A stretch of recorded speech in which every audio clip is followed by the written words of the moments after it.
are still, we're suffering because we don't have high standards for transparency in the city. And I will change that. Actually, I was invited by a group that organized about a year ago to help start an anti-corruption committee, and we've already had an effect. And so I will continue that. Thank you. Esther. Thank you.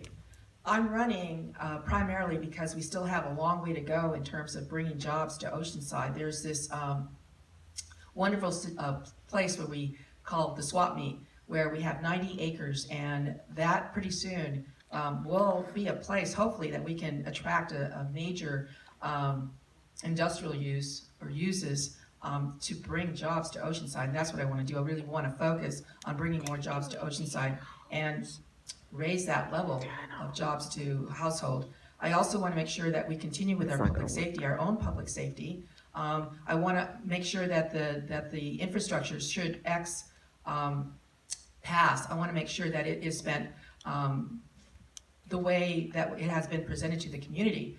That's a lot of money, and you know, I want to make sure that the promises that we make to the community, that we make due on that.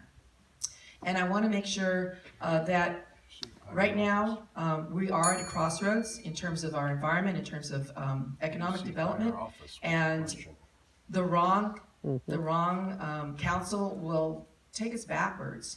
That's my concern. I've worked so hard to make this a better community. People say wonderful things about how Oceanside has changed, and I think we've done that together as a community, and I'm concerned that without making sure that somebody stands strongly for economic development, it will go backwards. Thank you. Susan. Yes, it was a two-part question. One is, why am I running it? The other, will I run for higher office? At the moment, I'm not thinking about higher office. I'm only thinking about city council. So I'll answer that in the future. The main reasons I'm running, again, are I love the city and I want to continue to see it continue the improvements it's made over the last 30 years.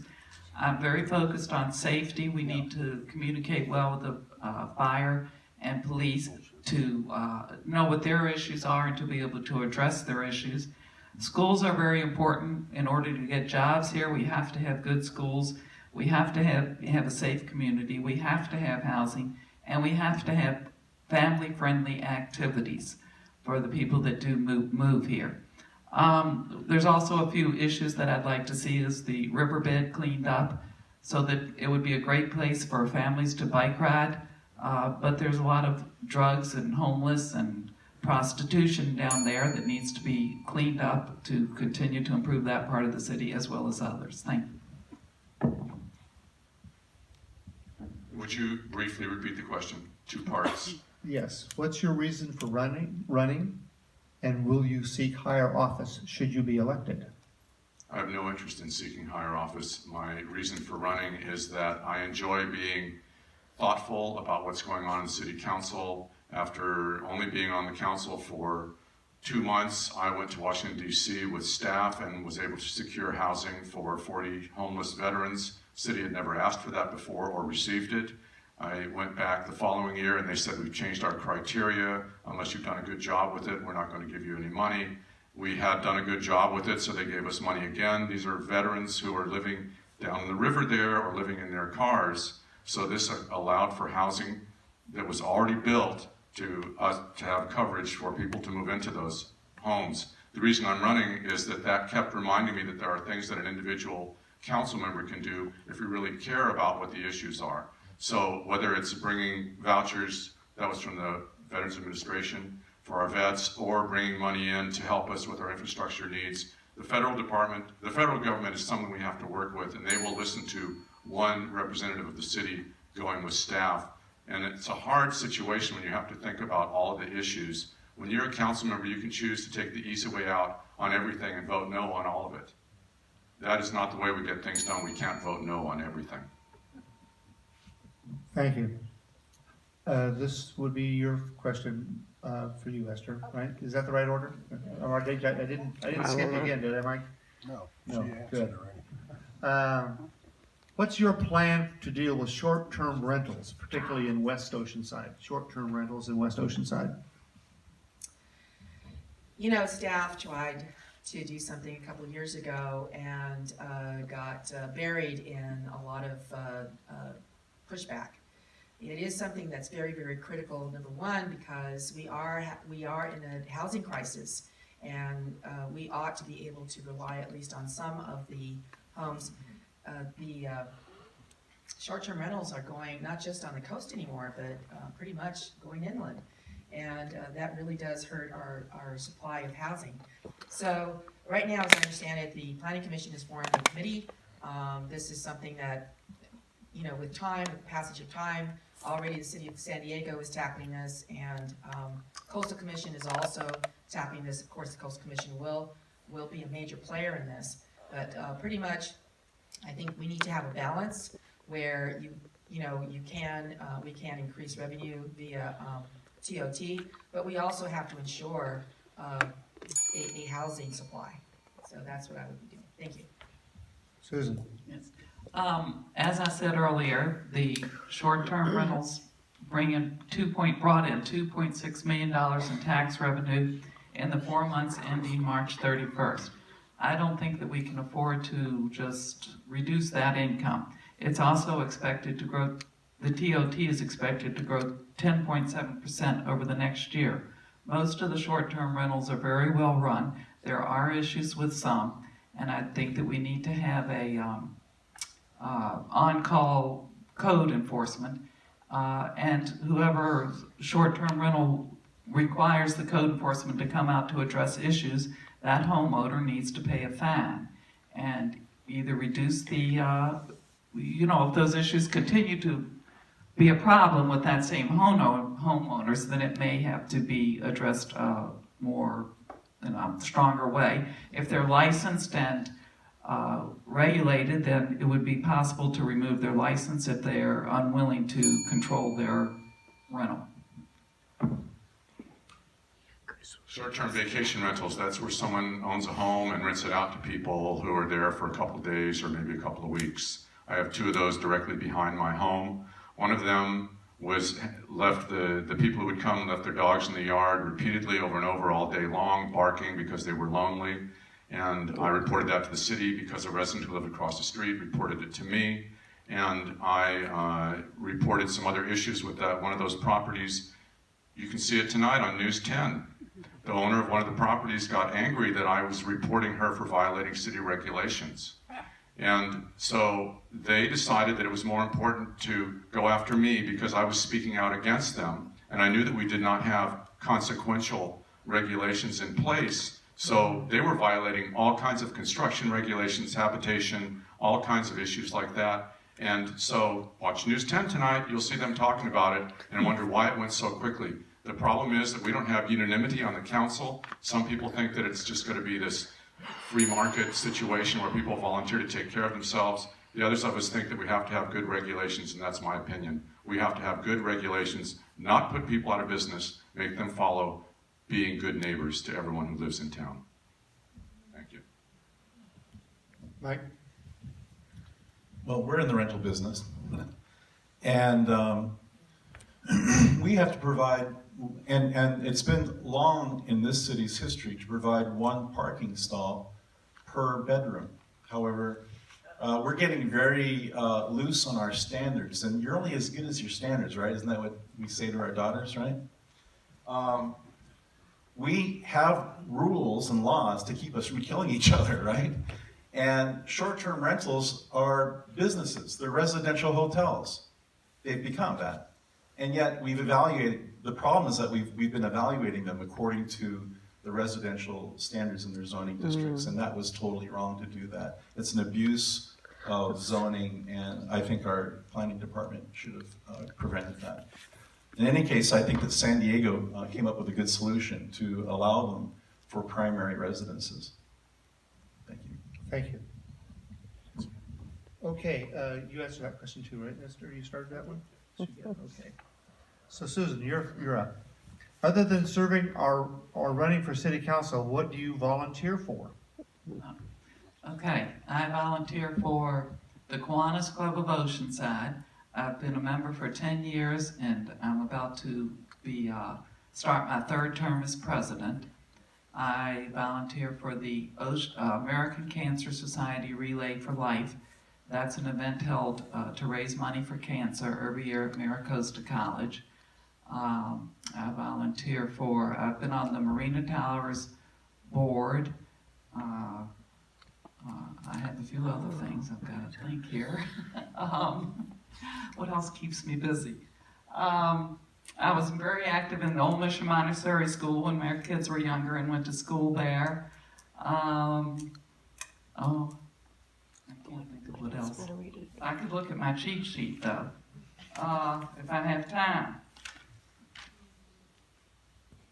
The Relay for Life, well, in the Kiwanis, we help young kids in the community that need projects and so forth. Okay, thank you. Same question? Yes, sir. What do we do with our spare time? Yes. Okay, I'm on the city council. It's actually legally a 20-hour-a-week job. I never have a 20-hour work week. It's a 40 to 50-hour work week. I do a really good job of that. I take it home with me. I spend a lot of time doing research, making phone calls, reading personal emails that have answers to questions. But in addition to that, I still have time to be on the board of the Tariq Kamisa Foundation, which is in San Diego, and their mission is to educate youth so that they realize it's not a good idea to get involved with gangs. They educate them by reaching out into the schools and having people there to mentor them. It's an expensive operation, but I really love being a part of that group. I've been on their board for about 5 years, so that means before I was on city council. And other than that, oh my gosh, really?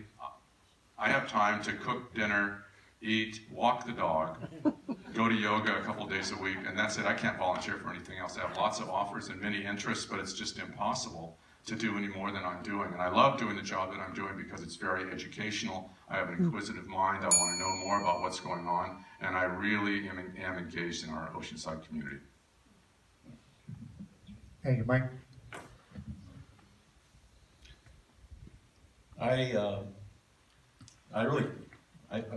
play piano for the women's club in town. They've asked me on several occasions to help them with some of their events, and I'm happy to do it. I've given gallons of my O-positive, CMV negative blood to save babies, people with compromised immune systems. I helped start an anti-corruption committee in this city. I'm a member of the Rotary Club and the Oceanside Outrigger Canoe Club. But I'm mostly here because of my mom who needs my care. I'm taking care of her as well. Thank you. Is she here tonight? Yeah, Mona, she's right up there. Hi, Mom. Where is she? Oh, there she is. Thank you. Well, I love Oceanside. I love our communities, and I love Osiders. And so, yeah, it is like a 24/7 job. I get calls all day, even nights, and I love helping people. Sometimes it's about a legal issue, sometimes it's about a city issue, and I take the time, I answer all my personal calls. So while I am on the East Side Neighborhood Association, that goes above and beyond because we several programs going through there and work a lot with the kids and anti-gang positive programs. Also, I'm the chair of Noche Mexicana, which has been this is our 14th year doing this. It's a wonderful, wonderful cultural event that shows off the talent of the local Latino community. We also started about 14 years ago, Day of the Child, and that's something that we're very, very proud of in the community. So, as I said, I'm also a lawyer, so I do legal work, and there isn't a whole lot of time to do other volunteer work, but I love helping people, and that's pretty much 24/7. Thank you. Thank you. Chuck, we'll start with you this time. What is your plan to address the homeless in the San Luis River? There are multiple approaches to dealing with the homeless situation in the San Luis River. One is that we have to clear out the silting that's in there, and we had one of the numerous contracts the Army Corps of Engineers has failed to help us on that they agreed to was the removal of about 5 to 6 feet of the silting in that river. They canceled it just a few days before we were scheduled to start the work, and the city had already done a lot of infrastructure improvements to make it safe for people who are riding their bikes or walking or whatever. So all we can do with that is fight with the Army Corps of Engineers and get permits to do the work on our own. That's a lot of money, but in addition to that, we can continue to harangue the feds to ask them to help us clear it down, because the brush is providing a lot of habitat for homeless people. There are also tents in there that people are living in. What happens is we have our homeless outreach team, which is a part of the police department, go out and discuss the situation and possible access to community services, county services, with the people who are living there. We have to continue doing that, but at the same time we have to look for ways to get money to remove the silting, because that silting creates flooding potential for all the neighboring communities. Mike? Because I'm homeless in the San Luis River. Well, that's part of the problem. The problem's all over, including on Oceanside Boulevard. And I forgot to say also, I'm a CERT member. I haven't affiliated with Oceanside yet, but I'm trained and credentialed in Costa Mesa, and that's one of the things that I do enjoy doing. Community Emergency Response Team. What I think we need to do is, it's an emerging winner, as I mentioned earlier, is creating a therapeutic farming community. There are about, I think, if you look at the state's total homeless population, and you extract out what Oceanside's share of that would be, basically come up with 50. And I think that we could build 50 small, tiny homes in probably a 5-acre site where they can do organic farming and they can receive therapeutic services that they need to get them rehabilitated. But it seems that several places in California is using this model, and it seems to work. I would support something like that. And we would, of course, work with churches and everybody else that's helping on that issue. But I think the issue here is really getting them the help that they need. Thank you. You bet. Yes, sir. Thank you. Well, we did something really innovative in terms of having the HOT team, which is a homeless outreach. And now we have 2 teams, and we also have a social worker to be able to do referrals. But we need to work on this on a more regional level. We need to push back on Orange County that is allowing homeless to come from there, and also San Diego County. We need to export the idea of HOT teams so that other cities in the county have these. Previously, we also donated or contributed towards, say, a transition housing situation. That's what we need to do. We don't have transitional housing for homeless in Oceanside. We don't have the land, that's just the bottom line. But we can, contribute to that kind of a plan. And that's what I would really like to do is approach this as a regional issue, get our homeless outreach team out to other areas, and also bring back the mental health units at Tri-City Hospital, which are being closed on October 2nd. We need to ensure that our mental health are able to get services, and this is going to be a tremendous, tremendous issue in the next few months, if not a couple of years. Thank you. Susan. First of all, we have to remember that homelessness is not a crime. It's an unfortunate situation for most people. We do need to help connect the homeless to the services that are available. There are a lot of nonprofit organizations that do provide services to the homeless, and we do need to use our HOT teams, which are very effective at helping the homeless. Their job is not to take them all to the services or transportation, but they can help make aware, the homeless make them aware of where they can get services. So I think that's what we really need to start with. I think a lot of the people that have just become homeless or recent homeless, it's finding the services. And there are the long-term homeless who, for them, it's a way of life, and they're used to it, they like it, they want to stay that way, and that's a much more difficult situation to deal with. Thank you. Thank you. We're starting this next one with you, Mike, right? Or did you get a chance to answer that, Chuck? I thought you did. I thought you started. You start the next one. That's why I was saying, Mike, you're going to go next. That's fine. When do you think the new pool will be completed? Oh, good question. This is the new swimming pool for the city of Oceanside. It's aquatic center. Thank you. Oh, good question. Well, I have a lot to say about that, actually. I think that we should be focusing our efforts on making the Brook Street pool larger, and there is room for it.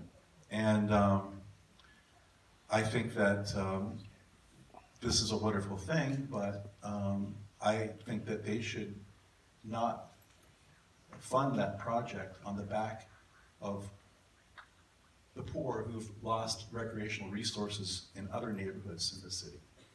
And I think we have the wealthy stealing from the poor, and that's got to stop.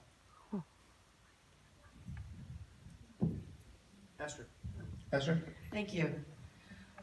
We all know that this swimming pool over at Brooks, which I learned to swim there, great place, is not the right size. And there is no the footprint would not be able to be built there. So now that it needs a lot of work, staff, came to us and said, what do you want to do? And one of the plans was to build a competition swimming pool over at El Corazon. And we need that. We need that for as an economic development project. The pool at Brooks would not go away. We would certainly find a partner to maintain it and keep it for the nearby residents, but definitely our youth deserve that pool. Our seniors deserve that pool. We need to think of it as like I said, economic development project where we can, it could eventually make money, have competitions, fill those hotels. But it's also a health issue, and these are things that are very important when you get to be, a certain age. So I'm hoping next year. How's that? Answer the question. Yeah, next year. Thank you. Thank you. Susan? Okay, I'm gonna just give a short answer to the question. When do I think the pool will be built? Probably about 3 years from now. So the reason we haven't moved forward on the pool is because last year we only had 4 people on the council. When it came to a vote, Oh, come on. we can only get 2 people to say yes and 2 people said no. So when you have that kind of situation, that's a no vote. So that is the problem with having, again, 4 people on the city council. We, as a council, have, in spite of that, moved forward funding for the planning and the testing of the soil, and we are doing work on it currently, but it's not what you're seeing. We also checked out building the pool. We can build the pool. It's a non-issue. The city civic center is going to be paid off in about 2 years. Once that is paid off, we can borrow more money. And that is enough money to build the pool, which is about $18 million. The problem is that we do not have a revenue stream to pay for maintaining it and operating it. So if any of you have some great ideas, we'd be really open to hearing that, because we have not been able to come up with anything except we got to build it, which is great, but we can't make it work. So I talked to Carlsbad, the mayor, and I asked him how much it costs to operate his aquatic center, and he said more than they told you. They told us $1.25 million, about $1.1 million a year. It's more like $2.5 million. We have nowhere near that revenue stream. So I have no idea when it's going to be built. Thank you. One of the things we're going to do, I think I'm going to ask the last question now. Okay, and you'll all get 2 minutes each. And I'm also going to ask the question, and I'm going to give you a little bit of a chance to think about it, because it's something that you'll probably want to use the whole 2 minutes for. Our final question, and you have 2 minutes to respond. We would like to know, what question do you wish we had asked you? What should we have asked you, and tell us why? Esther, you're on. Yours. If you want to need a little more time to think about it, but you can have it. Let's see, I wish that, because this is the Chamber of Commerce, I wish that you had asked me, do you commit to economic development in Oceanside, to bringing businesses to Oceanside, and stop changing the zoning of land that is currently zoned for, either industrial or commercial. And, we get of course, offers from developers to build more high-density residential, and then we'd lose the opportunity to get jobs to Oceanside. So I think the question would be, do you commit to this? Will you commit to this? And what will you do to make sure that happens? So I've been listening to staff, our economic development staff, from the beginning of time.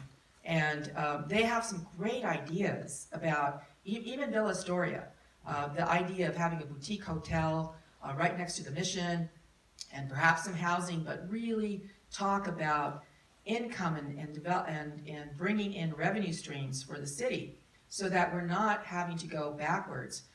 For example, Villa Astoria, as we know, housing does not pay for itself. It just never pays for itself. So the low side is something like $600,000 a year that is going to be hit to the general fund, up to $1 million a year, and that's for the life of the project. So that is not fair to the rest of the community, and it's not fair to the generations of our kids that are growing up that want to have jobs, good paying jobs that will help them stay in Oceanside, find a home, hopefully affordable house to live in Oceanside. So we need to partner more and stop, kowtowing to the developer community. In fact, what at North River Farms, which is was actually 2 teachers who moved forward on the SOAR initiative. We need to be looking for ways of raising money and not having these hits to the general fund that'll definitely cause us to lose things like a police department and fire department. So please ask that question. Please make sure we have these commitments to a healthy economic Oceanside. Susan? Okay. Well, first of all, you asked a lot of really good questions. One question I wish you had asked is, what do I think about taking Coast Highway down to 2 lanes? And I wished you had asked, because you probably would have wanted to hear my answer, right? So I can hear it, okay? You can hear it still. So I think that it would be a safety concern to take it down to 2 lanes. I think that there's a lot of congestion there at this point. There is no plan to do any changes or improve Interstate 5 for at least 10 more years. So we know that Coast Highway gets very congested whenever 5's congested. I think that if we take it down to 2 lanes, it'll cause a lot of traffic to go into the seaside community, which will be hazardous to the children and people walking in that community through the neighborhood streets with a lot of extra traffic. I also think it could be hazardous because if we ever had to have any type of evacuation, it would give us 2 less lanes of traffic to evacuate, and that could be very dangerous. And I think as far as needing to do it for the bicyclists mostly prefer to ride along Pacific Street where they have a view of the ocean, and they also have plenty of space to ride on the bike trails beside the train tracks. So I think mainly for safety reasons we need to keep that a 4-lane road. Thank you. So I think a question you could have asked us that would have been helpful, or maybe even stimulating to the sort of monologues we have going up here, is what are your ideas as an elected or as a candidate for bringing more jobs and businesses into the city of Oceanside?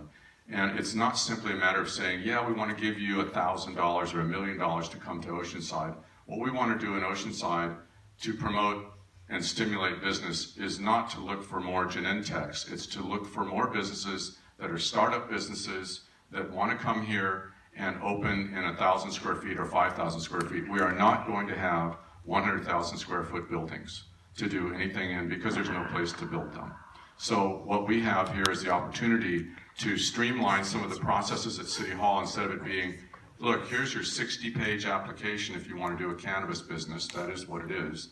And you have to pay a lot of money to find out whether or not you're going to get the permit to do the operations. So instead of being a block to business, we need to help take the hand of business owners who want to bring their businesses here to Oceanside.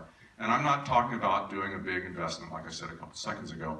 We just need to streamline, instead of taking an application, putting it on the shelf, letting it sit for 30 days or 60 days, and then thinking about it, when's it gonna come up? We can move these things forward at a much higher rate of speed and lower the costs of people to get their businesses started. What we need are innovative businesses, and that would be businesses that want to manufacture on a small scale, manufacturing very specific products. In addition to that, we need to look at having real manufacturing, like the sign operation that we have here in Oceanside, where you manufacture solar panels or install them. They can be manufactured elsewhere and brought in. We can train people. We have labor in San Diego, the United Electrical Workers Group, that can train people how to install this equipment. It doesn't cost us anything. So we can have an educated workforce to do solar work, and then we can power our homes, our businesses, and our vehicles with electricity. And electric buses are coming. They've already been put into the system here to have them in North County. Thank you. Mike?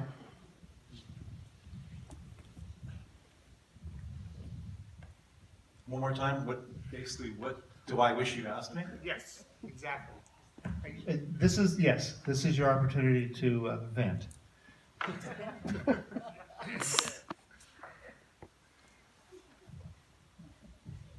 Well, right now, we have 76,000 residents that are underserved by parks. The only city that on the coast of California that has a worse record than that is Carlsbad, believe it or not. If we want to attract high-paying jobs, we have to have the amenities that they want. And beyond that, it's a public health issue. The statistics show that people who live beyond a 10-minute walk from a park have higher incidences of diabetes, cardiovascular diseases, and our current Parks Master Plan requires it. And now we're circulating a new Parks Master Plan that wants to lower those standards to a 15-minute walk shed. I'm very concerned about that. I think that we have to look at parks as a human right, not as a luxury service. Recently, the city was talking about monetizing the amenities in the parks. No, these are basic services. People have to have, our government has to take care of the basic quality of life issues, and we need to stick to that. We need to stick to those standards for the city to lift everybody up and not just a few. Thank you. Thank you very much. I want to thank you all for sharing all the insight this evening. I think it was outstanding. Is Scott standing behind me? Almost. Once again, before I turn it over to Scott, I want to thank everybody for all of the, I think give yourselves a round of applause. It was really really good. Thank you all. And these folks in particular up here, they're in the hot seat. They did it really well. Thank you all. Mr. Ashton. All right, thank you. How about another round of applause for our moderator and all of our candidates?